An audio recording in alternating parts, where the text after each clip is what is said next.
Lecture में हम लोग ने स्टडी कर चुका था कि जब कोई भी total amount of radiant energy कोई भी प्लेन सरफेस पर इंसिडेंट होती है तो उसका कुछ अमाउंट जो है वो एब्जॉर्ब हो जाता है, कुछ अमाउंट जो है वो रिफ्लेक्ट हो जाता है और कुछ अमाउंट जो है वो ट्रांसमिट हो जाता है।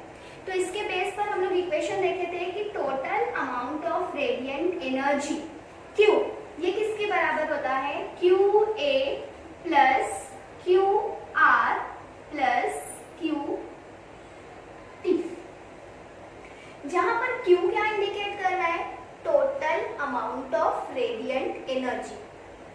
QA क्या इंडिकेट कर रहा है, amount of radiant energy absorb by the body. QR amount of radiant energy reflect by the body और QT है amount of radiant energy transmit by the body. तो यानी जब कोई भी प्लेन सरफेस पर एक रेडिएंट एनर्जी इंसिडेंट होती है तो उसका कुछ पार्ट एब्सॉर्ब हो जाता है, कुछ पार्ट रिफ्लेक्ट हो जाता है और कुछ पार्ट जो है वो ट्रांसमिट हो जाता है। ओके, तो इसके बेस पर हम लोग यहाँ पर एक इक्वेशन यूज करते हैं कि A plus R plus T is equal to 1। कभी कभी हम लोग को ये क्वेश्चन आता है कि A plus R plus T is equal to 1, इसको प्रूफ करना है, टू शो दैट।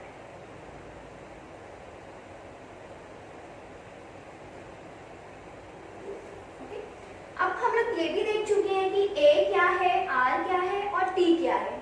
A क्या इंडिकेट कर रहा है, कोएफिशिएंट ऑफ एब्जॉर्प्शन। R है हम लोग का कोएफिशिएंट ऑफ रिफ्लेक्शन और T है हम लोग का कोएफिशिएंट ऑफ ट्रांसमिशन। ओके, तो अगर हम लोग को ये प्रूफ करना है A plus R plus T is equal to 1, तो यहाँ पर हम लोग इस इक्वेशन को यूज करेंगे। ये इक्वेशन है total amount of radiant energy is equal to QA plus QR plus QT।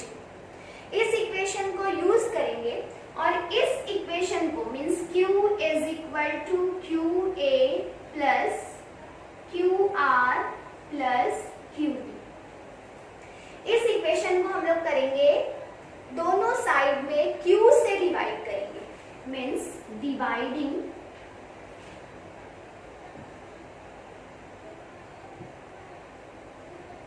both the sides by Q। दोनों साइड में Q से डिवाइड करेंगे तो हम लोग की इक्वेशन क्या हो जाएगी, Q upon Q is equal to QA upon Q plus QR upon Q plus QT upon Q। तो यहाँ पर Q अपॉन Q अगर ये कैंसिल हो जाता है तो यहाँ पर हम लोग को मिलेगा 1। ओके, अब ये है QA अपॉन Q, ये रेशो भी हम लोग देख चुके हैं लास्ट लेक्चर पे। ये रेशो जो है यानी ये क्या इंडिकेट कर रहा है, QA यानी ratio of amount of radiant energy absorbed by the body to the total amount of radiant energy। तो ये क्या इंडिकेट कर रहा था, it is called as coefficient of absorption। Last lecture में हम लोग देख चुके थे, तो ये क्या इंडिकेट कर रहा है, coefficient of absorption प्लस ये भी हम लोग देख चुके हैं QR अपॉन Q। तो ये क्या था, the ratio of amount of radiant energy reflect by the body to the total amount of radiant energy is called as coefficient of reflection और coefficient of reflection is denoted by R plus ये ratio भी हम लोग को पता है, amount of radiant energy transmit by the body to the total amount of radiant energy is called as coefficient of transmission, it is denoted by T। तो hence it is proof कि A plus equal to 1, यानी coefficient of absorption is equal to 1, coefficient of reflection plus coefficient of transmission is equal to 1। अब इस equation का हम लोग use कर चुके हैं परफेक्टली ब्लैक बॉडी में। परफेक्टली ब्लैक बॉडी और it is also called as Ferry's black body, वहां पर जो है हम लोग देख चुके हैं कि जो टोटल उसमें ब्लैक बॉडी में क्या होता है कि 100% हीट एब्जॉर्ब हो जाती है। अब जब 100% हीट एब्जॉर्ब हो जा रही है तो उसके लिए हम लोग देखे थे कि coefficient of absorption is equal to 1 होता है, coefficient of reflection R is equal to 0 and coefficient of transmission is equal to 0। तो ये किसके बेस पर हम लोग यूज करे हैं? सेम इसी इक्वेशन की बेस पर। ओके, यानी 1 is equal to A plus R plus T। यानी यहाँ पर अगर कोई परफेक्टली ब्लैक बॉडी है, अभी इस पूरे चैप्टर में जहाँ पर भी perfectly black body word use होगा, इसका मतलब है कि इसके लिए coefficient of absorption is equal to 1, coefficient of reflection is equal to 0 and coefficient of transmission is equal to 0। तो यहाँ पर हम लोग इसके बेस पर ये इक्वेशन यूज की है। अब हम लोग का जो नेक्स्ट टॉपिक है, नेक्स्ट टॉपिक जो है वो सिर्फ और सिर्फ डिफाइन करने के लिए आता है। तो हम लोग का जो मेन टॉपिक है वो है athermanous substances and diathermanous substances. तो इसमें हम लोग का फर्स्ट है athermanous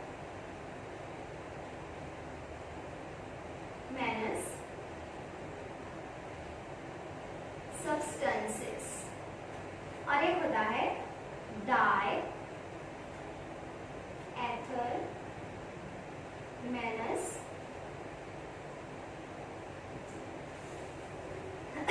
substances.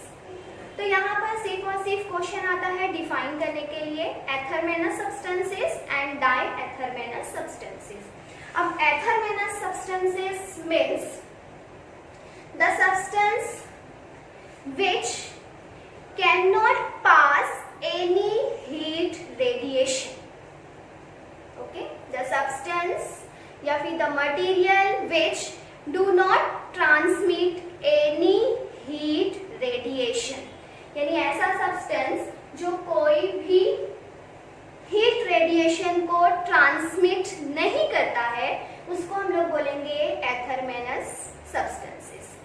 Means the substances which do not transmit any heat radiation, यानी ऐसा सब्सटेंस जो हीट को ट्रांसमिट नहीं कर रहा है उसको हम लोग बोलेंगे एथरमेनस सब्सटेंसेस।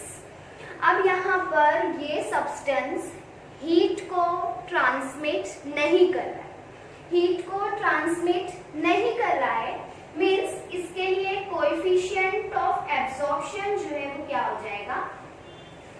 0। ओके, क्योंकि हीट को ट्रांसमिट ही नहीं कर रहा है, हीट को ट्रांसमिट ही नहीं कर रहा है मीन्स इसके लिए coefficient of transmission is equal to 0।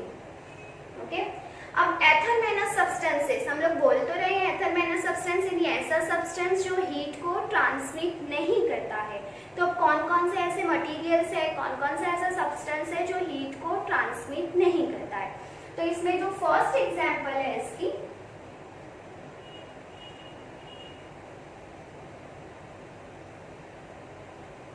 Lamp black, next होता है ओपैक। अब यहाँ पर लैम्प ब्लैक हम लोग देख चुके हैं परफेक्टली ब्लैक बॉडी में। परफेक्टली ब्लैक बॉडी को जो इंटरनल सरफेस थी उसको लैम्प ब्लैक के थ्रू जो है वो ब्लैक कर दिए थे। लैम्प ब्लैक के थ्रू या तो हम लोग चुन्नी का यूज किए थे या फिर उसको ब्लैक कलर से पेंट कर देने का। तो कोई भी उस टॉपिक में हम लोग पढ़ चुके थे कि कोई भी ब्लैक सरफेस, कोई भी ब्लैक बॉडी जो है वो टोटल हीट या फिर हीट का 97% हीट जो है वो एब्जॉर्ब कर लेती है। तो वैसे ही यहाँ पर है लैम्प ब्लैक और ओपैक। ओपैक जो है वो एक ब्लैक कलर की शीट होती है। ब्लैक कलर की शीट, फॉर एग्जांपल जैसे हम लोग अपना फ्राइंग पैन यूज करते हैं, तो फ्राइंग पैन का जो पैन होता है वो मेटल का होता है। वो मेटल का है मीन्स वो हीट रेडिएशन को एब्जॉर्ब करता है, बट उसका जो हैंडल होता है ब्लैक कलर का, उसके ऊपर जो ब्लैक कलर का ओपैक लगाया जाता है, उसी को, उस ब्लैक कलर का जो मेटल है, मटेरियल है, उसी को बोलते हैं ओपैक। तो वो क्या करता है कि पैन से हीट को एब्जॉर्ब तो करता है, लेकिन उसके बाद हम लोग के हैंड तक वो ट्रांसमिट नहीं होती है, ठीक है। तो वहां पर वो जो मटेरियल है वो क्या है, athermanous substances. Athermanous substances means the substances which do not transmit any heat radiation. जब यहाँ पर हीट रेडिएशन ट्रांसमिट ही नहीं हो रहा है, इसीलिए coefficient of transmission means small t is equal to 0 होता है। और एग्जाम्पल में हम लोग लिख सकते हैं लैम्प ब्लैक और ओपैक। ओके, सेकेंड आता है हम लोग का डायएथरमेनस सब्सटेंसेस, जो एथरमेनस सब्सटेंस का अपोजिट होता है। Means the substances which heat radiation can pass. The substances which heat radiation can pass.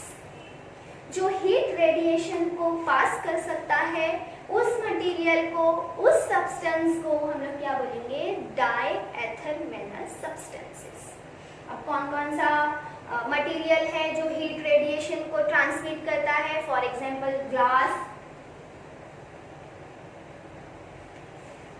Second हम लोग लिख सकते हैं रॉक, ठीक है। ये एग्जांपल्स जो है वो क्या इंडिकेट कर रहा है कि इस मटेरियल से हीट रेडिएशन ट्रांसमिट हो सकता है, इसलिए हम लोग इसको क्या बोल रहे हैं, डायएथरमेनस सब्सटेंसेस। ओके, तो एथरमेनस सब्सटेंसेस और डायएथरमेनस सब्सटेंसेस, ये टॉपिक जो है सिर्फ और सिर्फ डिफाइन करने के लिए आता है। डिफाइन करना है और उसकी एग्जांपल लिखना है। Okay, clear, it is clear. Next topic है हम लोग का एमिशन ऑफ हीट रेडिएशन। ये बहुत ही इंपॉर्टेंट टॉपिक है। मोस्ट ऑफ ये टॉपिक 2 मार्क्स के लिए क्वेश्चन आता है इस पर। एमिशन ऑफ हीट रेडिएशन, इसको हम लोग को डिफाइन करना होता है, इसकी SI यूनिट लिखनी होती है और प्लस इसका डायमेंशन फाइंड करना होता है। ओके, तो यहाँ पर मेन टॉपिक है हम लोग का एमिशन ऑफ हीट रेडिएशन। अब एमिशन ऑफ हीट रेडिएशन, ये जो टॉपिक है यहाँ पर इसमें मेन क्या एक्सप्लेन किया गया है, एक्सचेंज ऑफ हीट।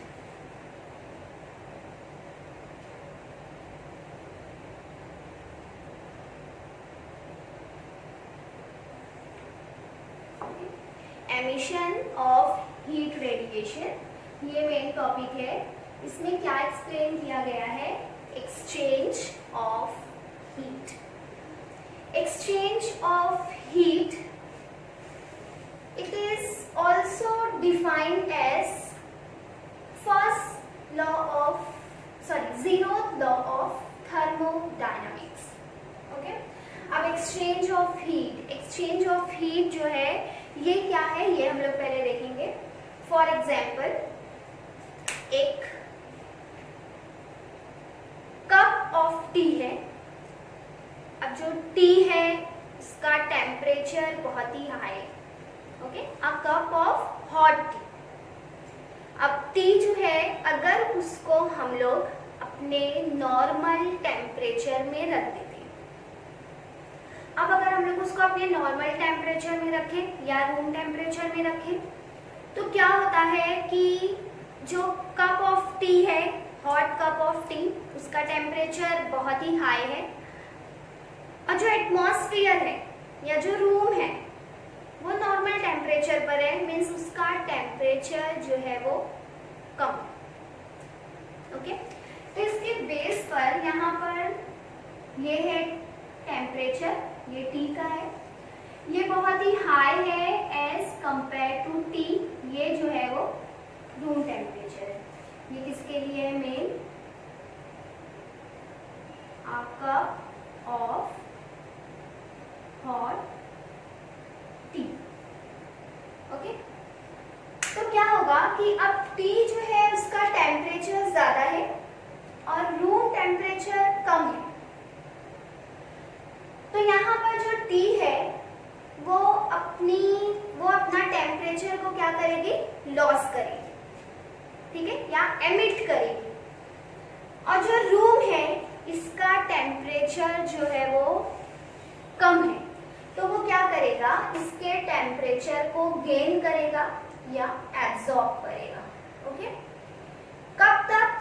जब तक दोनों का टेम्परेचर इक्वल नहीं हो जाता, तब तक दोनों क्या करेंगे? Exchange of heat. ओके, तो इसी को हम लोग क्या बोलते हैं? Emission of heat radiation. क्योंकि हम लोग पहले ही स्टार्टिंग में पढ़ चुके कि हीट जो है वो क्या है?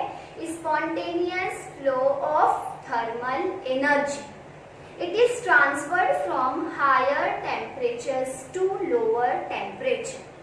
हीट जो है वो हमेशा हायर टेम्परेचर से लोअर टेम्परेचर की साइड में फ्लो होती है।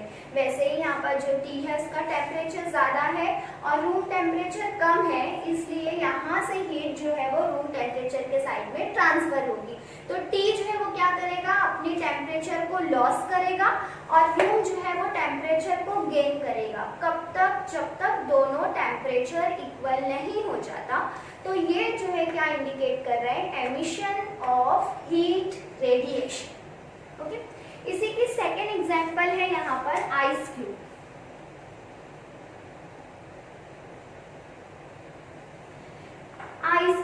आइस क्यूब को अगर हम लोग यहाँ पर रूम टेम्परेचर में रखते हैं, यानी T आइस और यहाँ पर जो है वो क्या होगा? T room temperature. अब जो आइस है इसका टेम्परेचर बहुत ही कम होगा as compare to room temperature. Okay, अब यहाँ पर कैसा है कि जो आइस है इसका टेम्परेचर कम है और जो रूम है इसका टेम्परेचर ज्यादा है। तो क्या होगा कि आइस जो है रूम टेम्परेचर से यानी सराउंडिंग से टेम्परेचर को एब्जॉर्ब करेगा। ठीक है, अगर वो यहाँ से वो टेम्परेचर को एब्जॉर्ब कर रहा है, ठीक है, तो यहाँ पर इसका जो टेम्परेचर है ये अपना टेम्परेचर क्या करेगा? एटमॉस्फेयर लूज करेगा। ओके, तो यहाँ पर जो टेम्परेचर है, अब ये हायर टेम्परेचर है, तो यहाँ पर हीट जो है वो ऐसे फ्लो होगी, यहाँ पे हीट जो है वो ऐसे फ्लो होगी। ये हायर टेम्परेचर था, ये लोअर टेम्परेचर, अब यहाँ पर ये हायर टेम्परेचर है, ये लोअर टेम्परेचर है। ओके, तो आइस क्यूब क्या करेगा? कंटिन्यू टेम्परेचर को गेन करेगा और जो एटमॉस्फेयर है, सराउंडिंग है, ये क्या करेगा? अपने टेम्परेचर को लॉस करेगा। कब तक? जब तक दोनों का टेम्परेचर इक्वल नहीं हो जाता है। तो इसी को हम लोग क्या बोलेंगे? Emission of heat radiation. तो अगर इन केस क्वेश्चन आता है explain emission of heat radiation, तो उसमें ये टॉपिक को एक्सप्लेन करना है। मीन्स हम लोग को बताना है कि emission of heat radiation actual में क्या होता है? एक्सचेंज ऑफ हीट होता है। ओके, एक्सचेंज ऑफ हीट की वजह से ही हम लोग 11th स्टैंडर्ड में पढ़ चुके हैं मैकेनिकल प्रॉपर्टीज ऑफ सॉलिड में कि एक्सचेंज ऑफ हीट की वजह से ही जो सब्सटेंस है वो अपने स्टेट को चेंज करता है। जैसे अगर सॉलिड है यानी आइस है तो वो वाटर में कन्वर्ट होता है, वाटर को अगर हम लोग हीट देते हैं तो वो वेपर में कन्वर्ट होता है। ऐसे ही वेपर को अगर हम लोग कूल हीट देते हैं तो वो लिक्विड में कन्वर्ट होता है और लिक्विड को अगर हम लोग हीट देते हैं तो वो आइस में कन्वर्ट होता है। तो सेम अगर एमिशन ऑफ हीट रेडिएशन आएगा तो इस एग्जाम्पल को एक्सप्लेन करना है। ओके, लेकिन यहाँ पर emission of heat radiation it is also called as emissive power.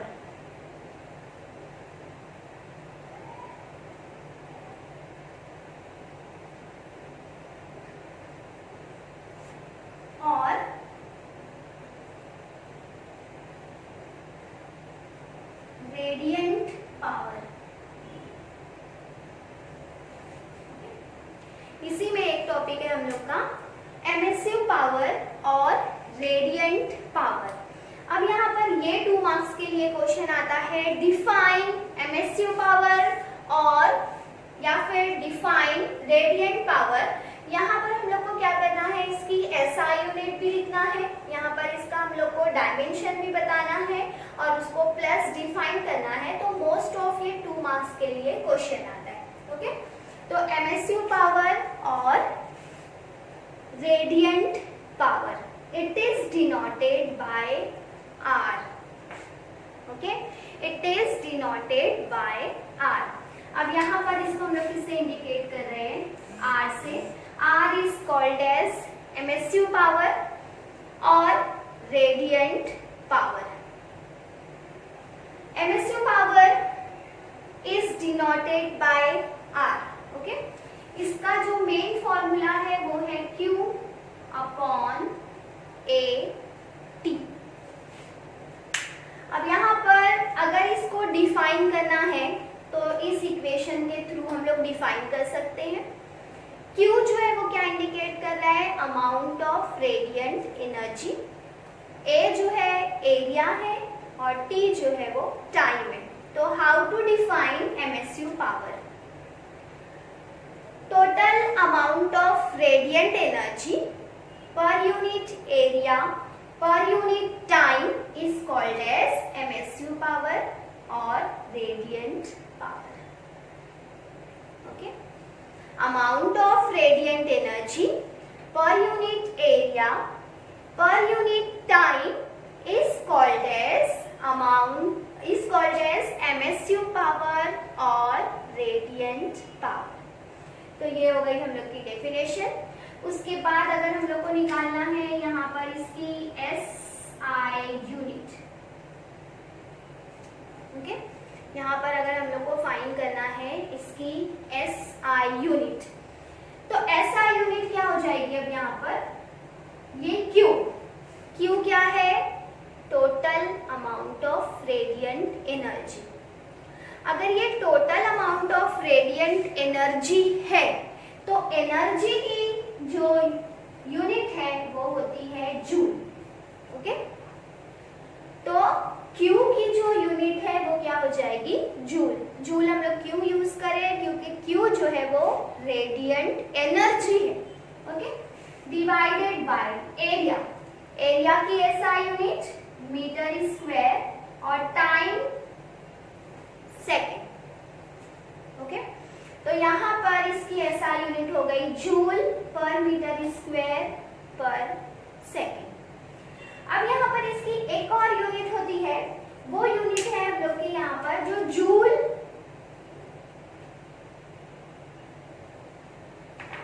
पर सेकेंड है। ये और किसकी यूनिट है, joule per second. Joule per second, joule जो है वो एनर्जी है। Energy is equal to work done, तो work done upon time. Work done upon time किसका फॉर्मूला है, पावर का। तो यहाँ पर जूल पर सेकेंड जो है वो इसकी और यूनिट क्या होती है, वॉट। ओके, तो इसकी एक यूनिट हम लोग ये भी ले सकते हैं, वॉट पर मीटर स्क्वायर। ओके, तो SI यूनिट इसकी हो गई joule per metre square per second. अब जब हम लोग के पास इसकी यूनिट आ गई है तो हम लोग यहाँ पर उसका डायमेंशन फाइंड कर सकते हैं। ओके, क्या है इसकी unit, joule per metre square per second. अब यहाँ पर मीटर और सेकेंड, इसको तो हम लोग डायमेंशन में डायरेक्टली यूज कर सकते हैं, लेकिन जूल जो है वो किसकी यूनिट है, एनर्जी की। एनर्जी जो है वो किसके बराबर है, वर्क डन के। और वर्क डन का जो बेसिक फॉर्मूला होता है वो है force into displacement. Okay, joule जो है वो किसकी यूनिट है, एनर्जी की। और एनर्जी और वर्क डन जो है वो इक्वल होता है, इसीलिए हम लोग यहाँ पर वर्क डन ले लिए। वर्क डन का जो फॉर्मूला है वो लिए हम लोग फोर्स इनटू डिस्प्लेसमेंट। अब जो फोर्स है वो किसके बराबर होता है, according to Newton second law, F is equal to m into a, यानी मास इंटू एक्सेलरेशन। अब जो मास है उसकी यूनिट होती है किलोग्राम, जो एक्सेलरेशन है उसकी यूनिट होती है मीटर पर सेकेंड स्क्वायर। ओके, ये हो गया सिर्फ जूल के लिए, यहाँ पर ये हम लोग सिर्फ जूल के लिए लिए। ओके, अब उसके बाद ये पार्ट जो है वो अपनी जगह पर एज इट इज है। ओके, पर मीटर स्क्वायर सेकेंड। तो क्या हो जाएगा, यहाँ से ये m और ये m की वैल्यू कैंसिल हो जाएगी और ये s डिनोमिनेटर में आ जाएगा। ठीक है, तो यहाँ पर ये इक्वेशन वैल्यू क्या बन जाएगी हम लोग की kg, उसके बाद डिवाइडेड बाय यहाँ पर m और उसके बाद ये हो जाएगा s3। तो उसके बेस पे हम लोग का यहाँ पर डायमेंशन हो जाएगा L M T। तो M क्या हो जाएगा हम लोग का यहाँ पर -1, L और M जो है वो क्या हो जाएगा kg +1 और T हो जाएगा हम लोग का यहाँ पर -3। तो are the dimension of MSU power और रेडियंट पावर। ओके, तो 2 मार्क्स के लिए अगर क्वेश्चन आएगा तो 1 मार्क्स उसके डेफिनेशन पर, हाफ मार्क्स उसकी यूनिट पर और हाफ मार्क्स उसके डायमेंशन पर होगा। ओके, तो क्या है MSU पावर और radiant power? Amount of radiant energy per unit area per unit time is called as MSU power और रेडियंट पावर। फॉर्मूला है R is equal to Q/AT और SI यूनिट है joule per metre square per second और dimension हो जाएगा L-1, M1 और T-3।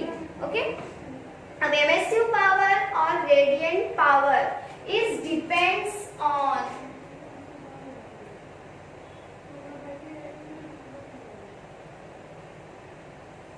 ठीक है, या MSU पावर और radiant power is depends on, ये किस पर डिपेंड करता है। ओके, तो पहले फर्स्ट पार्ट तो ये है किस पर डिपेंड करता है, रूम टेम्परेचर पर। फर्स्ट जो है यहाँ पर फर्स्ट जो है ये किस पर डिपेंड करेगा, temperature of the body. Okay, body temperature.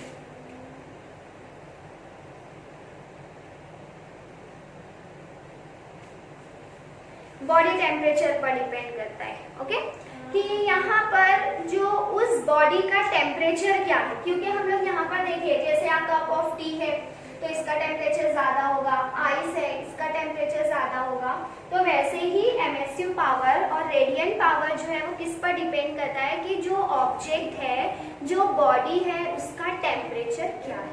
Okay, तो फर्स्ट जो है वो किस पर डिपेंड करता है, टेम्परेचर ऑफ द बॉडी, यानी जो भी ऑब्जेक्ट हम लोग वहां पर यूज किए हैं उसका टेम्परेचर क्या है।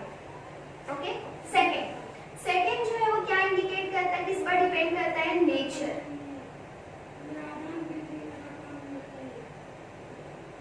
नेचर ऑफ अ बॉडी, यानी अब यहाँ पर जो है वो क्या इंडिकेट कर रहा है, nature of a body. Nature of a body means यहाँ पर जैसे फॉर एग्जाम्पल आयरन है या फिर उसके बाद स्टील है या एल्यूमिनियम है, तो सबका अपना एक अलग रेडियंट पावर होता है।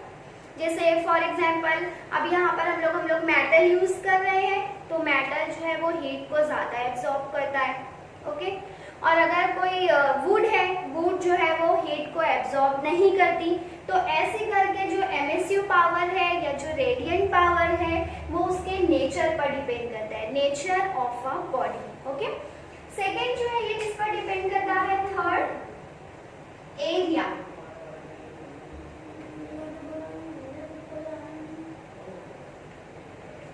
Area of a body area पर डिपेंड करता है। ओके, कि कितना बड़ा उसका एरिया है, उस हिसाब से उसका MSU पावर या उसका रेडियंट पावर जो है वो डिपेंड करेगा। ठीक है, यानी उस हिसाब से उसका एक्सचेंज ऑफ हीट होता है। और फोर्थ पॉइंट है यहाँ पर ये टाइम पर डिपेंड कर रहा है। ठीक है, यानी इसकी इक्वेशन में जो मेन टाइम है उस टाइम पर डिपेंड कर रहा है कि यहाँ पर जैसे a cup of hot T है तो ये अपना टेम्परेचर या अपनी जो रेडिएंट एनर्जी है उसको लूज करेगी और रूम एटमॉस्फेयर जो है उतने टेम्परेचर को गेन करेगा। कब तक? जब तक दोनों का टेम्परेचर इक्वल नहीं हो जाता। ठीक है, तो यहाँ पर ये था MSU power, it is also called as radiant power. और उसके बाद उसकी मेन इक्वेशन, उसकी SI यूनिट, उसका डायमेंशन। उसके बाद यहाँ पर जो MSU पावर है या रेडियंट पावर है इज डिपेंड्स ऑन, तो first one temperature, body temperature, second है nature of a body, third है area of a body and fourth one जो है वो टाइम इंडिकेट कर रहा है कि कितने टाइम में उसकी हीट रेडिएशन जो है वो ट्रांसमिट होगी। ओके।